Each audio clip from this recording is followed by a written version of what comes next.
Buenas tardes, el tema que vamos a presentar en el día de hoy es distrofia miótica de Steiner, por Laura Marcela Vallejo Sierra y Charit Barbosa.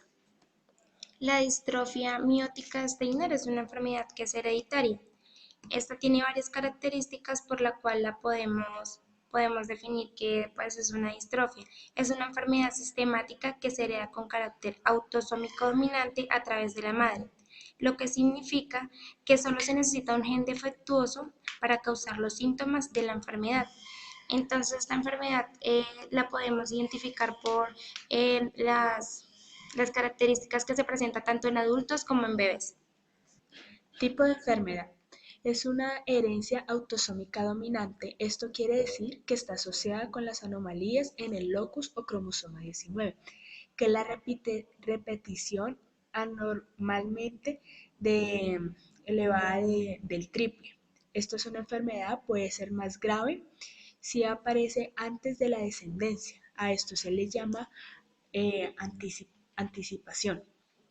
Es una enfermedad muscular caracterizada por miotonía y daño multiorgánico que combina diversos grados de debilidad muscular. Entre ellas están las arritmias y o trastornos de conducción cardíaca, la catarata, los daños endocrinos, trastornos del sueño y calvicie, entre otros. El diagnóstico de esta enfermedad se puede denominar un fenómeno miótico que se manifiesta como dificultad en la relajación muscular.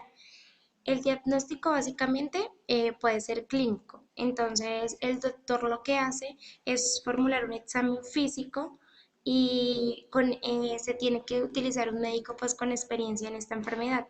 En trastornos neuromusculares puede diagnosticar con relativa facilidad la enfermedad. Entonces, para este diagnóstico, como les digo, toca hacer un examen físico y lo que mande a decir el doctor que trata a la persona, ya sea bebé o adulto. En ocasiones puede ser el oftalmólogo el que aprecie las cataratas y sospeche el diagnóstico. Un adolescente o adulto suele tener un aspecto físico característico junto con otros síntomas que el médico pues, ve en la enfermedad. Algunos cuentan que sus padres tuvieron problemas musculares, problemas para relajar los puños o soltar las herramientas, son signos estos son síndromes de miotonía.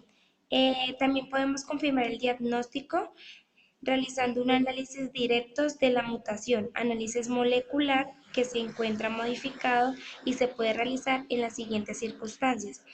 La primera puede ser confirmación del diagnóstico clínico para detección de personas portadoras sin síntomas que pertenecen a una familia hereditaria de la enfermedad. ¿Con qué frecuencia se da? Según la afección neonatal que reportó el Dr. Bell en 1972, dice que tiene una distribución mundial con una incidencia de 1 en 100.000 recién nacidos vivos, con una mortalidad elevada cerca al 50%.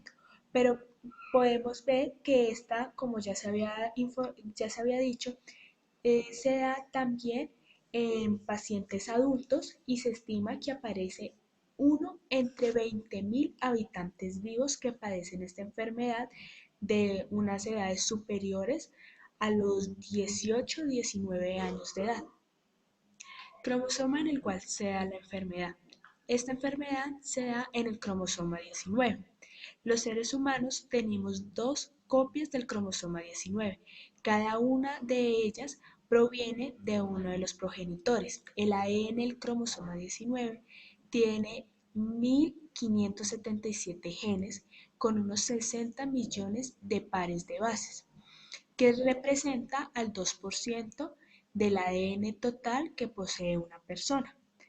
Este es el cromosoma normal que todo ser humano debe tener, pero cuando se da el trastorno del cromosoma, cambia de una forma que se da desarrollo a este tipo de enfermedad con el cual se producen unos problemas. Por lo tanto, el cambio que se da en el cromosoma es el siguiente.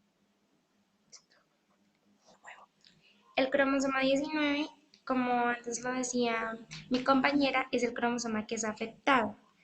Entonces, en 1992 se descubrió que las personas con distrofia muscular miótica hay un área de ADN del cromosoma 19 que es más grande de lo que debería ser.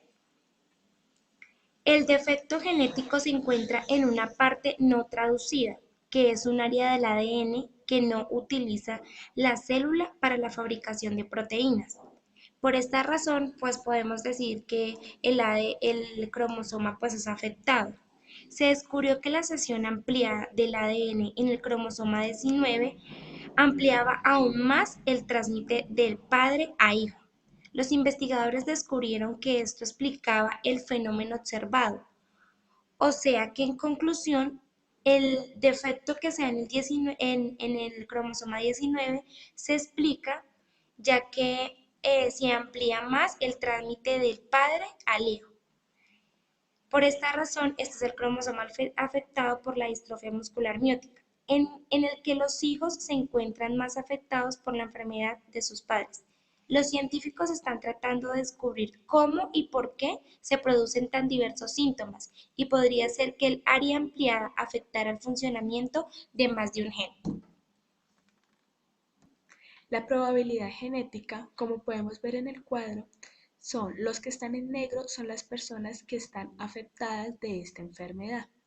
Por lo tanto, de todas las personas que están afectadas, que serían padres y los casos que están en blanco serían los hijos, de todas esas personas solamente nos damos cuenta de que el último individuo que sale es una persona que no está afectada de esta enfermedad. Y esto es una característica que se da, por lo tanto, los porcentajes de los nacidos no afectados.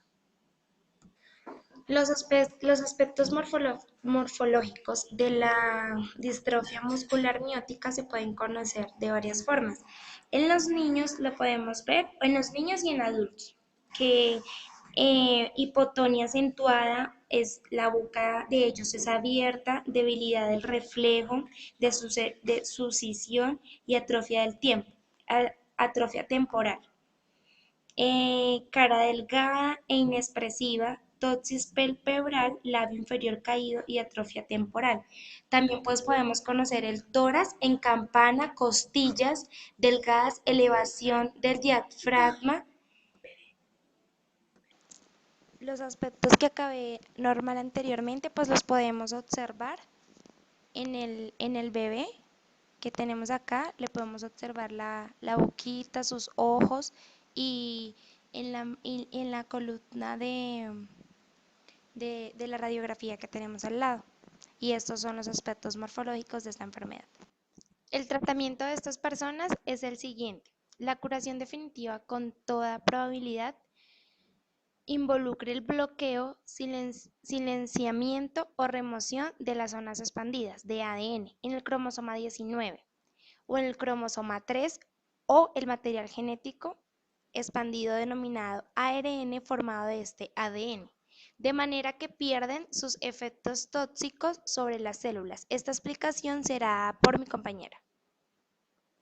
Este tratamiento se ha dado a conocer por medio de la Asociación de la Distrofia Muscular, que son los que dan mecanismos para que las personas que sufren de esta enfermedad, como clínicas especializadas en neuromusculares para la ayuda de las personas, campamentos vacacionales para los niños o adultos que sufren de esto, equipos médicos, asistencia financiera para familias de escasos recursos que tengan familiares con esta enfermedad, vacunas anuales, ya que estos niños o personas poseen unas defensas bajas, las cuales pueden causar otro tipo de enfermedad y hace que esto se pueda en una enfermedad un poco más avanzada y más difícil de controlar, y también tener grupos de apoyos para las personas, familias que sepan y que puedan entender el tipo de trastornos que tienen sus hijos o personas allegadas. Ya para finalizar esta explicación del síndrome, vamos a terminar con una pregunta, y es cómo podemos analizar algunos rasgos mendelianos en poblaciones humanas actuales y reconocer los rasgos o características en presentación dominante o recesiva y otras, que la vamos a explicar por medio de un mapa mental. En las poblaciones humanas actuales, este rasgo se puede dar a conocer, pues primero en infantes se da de 1 en 100.000 infantes, con una muerte del 50%, como ya lo había dicho anteriormente, y en adultos el porcentaje es de 1 en 20.000 adultos, que es lo que se da este tipo de anomalía en la actualidad. Los síntomas o el análisis que se da en este rasgo, el diagnóstico se da por los síntomas de calvicies, trastornos del sueño, arritmias cardíacas o cataratas. Y pues esto posee un tratamiento que ya se había nombrado. Si una persona no se posee alguna de estas características, pues ya sería un poco más difícil y se harían unos análisis de laboratorio, pero por la gran mayoría de las personas que sufren este síntoma, este síntoma y este tipo de alteración, presentan estos rasgos físicos notables a la apariencia de cualquier persona. En la actualidad podemos reconocer los rasgos mendelianos con diferentes características, ya si la persona es dominante o si la persona es recesiva o de gen recesivo. Cuando las personas son dominantes o recesivas,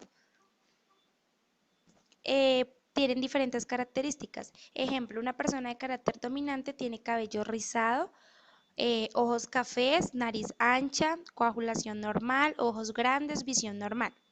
En carácter recesivo, la persona puede tener cabello lacio, ojos azules o grises, nariz angosta, ojos pequeños o miopía.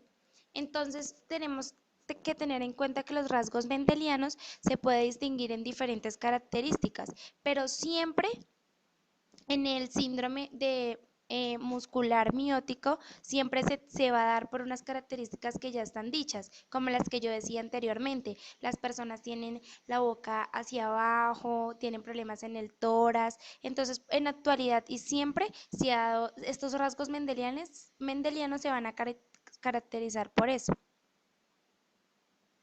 Con esto finalizamos nuestra exposición. Muchas gracias por la atención prestada.